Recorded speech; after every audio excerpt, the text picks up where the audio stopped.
योग वशिष्ठ उत्तर रामायण 915। जय श्री वशिष्ठ मुनि। वशिष्ठजी મંક ઋષિને કહે છે, બંધનની સમસ્યા જગતમાં આવ્યા પછી કઈ રીતે વકરે છે। વિષયોનો ઉપભોગ કરવા કરીને સંકલ્પ વિચાર સ્ફુરે છે। આ વિચાર ક્યાંથી આવે છે? તેનું ઉદ્ગમ સ્થાન કયું?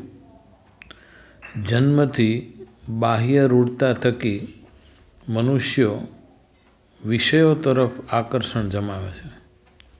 પછી ભલેને તે ચોકલેટ હોય કે રમકડું, બાહ્ય જગત બાળકરૂપી મનુષ્યને પાંચેય ઇન્દ્રિયો દ્વારા ક્રમે ક્રમે વિષય ભોગમાં લોલુપતા રાખવા માટે મઢે છે। આ વિષયો પ્રત્યે આદિ થઈ જતા વ્યક્તિ મગજના હોલોગ્રામમાં લાઇબ્રેરીમાં સ્ટોર કરે છે, સેવ કરીને રાખે છે। આમ રાગ, દ્વેષ, ગમો, અણગમો, તીખા મીઠા જે કાંઈ પણ છે તે સ્ટોર કરેલા વિષયો પંખીના બચ્ચા જેમ માના ખોરાકની અપેક્ષાએ ઊંચા નીચા માળામાં થતા હોય તેમ વ્યક્તિને ઝંપવા દેતા નથી। જરાક પણ 19-20 વાતાવરણ લગતું મળે એટલે તોફાન મચાવી દે છે। ચિત્તમાં દ્રઢ વાસના બંધાઈ જવાથી મરણકાળમાં પણ ભાવિ દેહ પેદા કરવા સ્મૃતિ રૂપે કારણભૂત બની કેળો મૂકતા નથી। ચિત્તમાં દ્રઢ વાસના જો બંધાઈ જાય પછી મરણકાળમાં પણ ભાવિ દેહ એટલે કે આવતા જન્મમાં પુનર્જન્મમાં દેહ પેદા કરવા માટે સ્મૃતિ રૂપે કારણભૂત બની કેળો નથી મૂકતા। આમ આ ચાર બીજ સંકલ્પ, સ્મરણ, વાસનાબંધ તથા સ્મૃતિ સંસારના સર્વે અનર્થોના મૂળમાં રહે છે। તાત્વિક દ્રષ્ટિએ જોઈએ તો આ સર્વ મિથ્યા જ છે, અવિદ્યા જ છે। ફક્ત મેઘધનુષની જેમ ન હોવા છતાં ભાસમાન છે। આમાં મુખ્ય ખલનાયક સંકલ્પ એટલે વિચાર જ છે। મિથ્યા પદાર્થોમાં સુખ બુદ્ધિ પેદા કરે છે। વિચારથી ભાવના કરી ઇન્દ્રિયો વડે વિષયોનો ઉપભોગ કરાવી સતત પાકા કરતા, એના જે પાયા હોય એ સ્ટ્રક્ચર હોય પાકું કરતું રહે। સર્વ દોષો, સર્વ આપત્તિઓ સૂક્ષ્મ રૂપે આ વિચારમાં જ રહેલા છે। આમ સંસારમાં ડૂબેલા અજ્ઞાનીઓના ચરિત્ર અવિરત પ્રવાહ રૂપે જગતમાં ચાલ્યા કરે છે। વાસનારૂપી રસ સંસારમાં અજ્ઞાનીને ઉદય પમાડે છે। જીવન ચૈતન્ય અજ્ઞાનના આશરે થઈ જાય છે। વિવેકી પુરુષોની પણ કફોડી સ્થિતિ આ વિચારરૂપી વાસના જ કરે છે। તેની યાત્રા ધીમી પાડે છે। વાસ્તવિક સત્ય જે સદ છે તે કે શુદ્ધ ચૈતન્ય પરમાત્મા સિવાય કશું છે જ નહીં, જે દ્રશ્ય જગતથી રહિત છે। ફરીને કાં તો કને જગદીશ મળે કાં જગત, નિશ્ચય આપણો। આ ચૈતન્ય દેહમાં કારણભૂત અધિષ્ઠાન રૂપે હાજર હોય ઇન્દ્રિયોથી જુદો નથી, તેથી દેખાતો નથી અને આથી જ ભ્રાંતિ ઊભી થાય છે અને દેહ સર્વસ્વ લાગવા માંડે છે।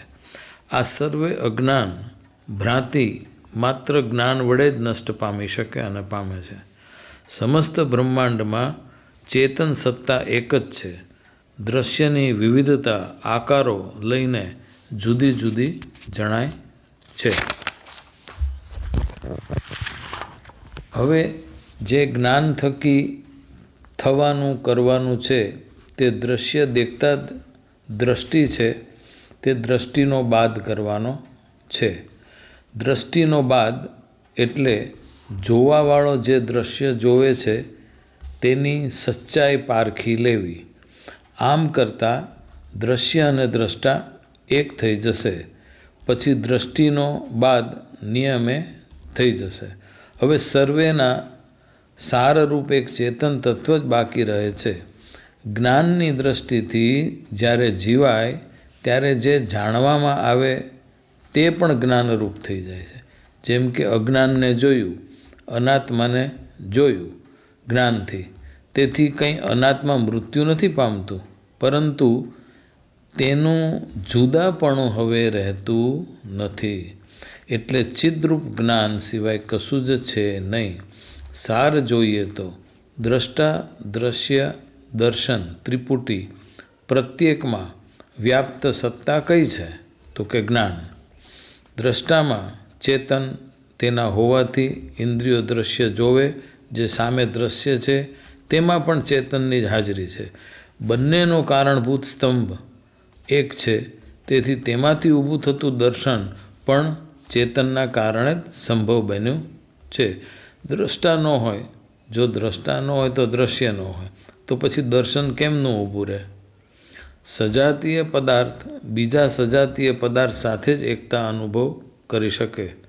ફરીને આ એકતા જો અનુભવ કરી શકાય તો કારણ તેમાં બંનેમાં રહેલા સારરૂપ ચૈતન્ય સત્તા જ છે, જે મહાચૈતન્ય સત્તાનો જ ભાગ છે.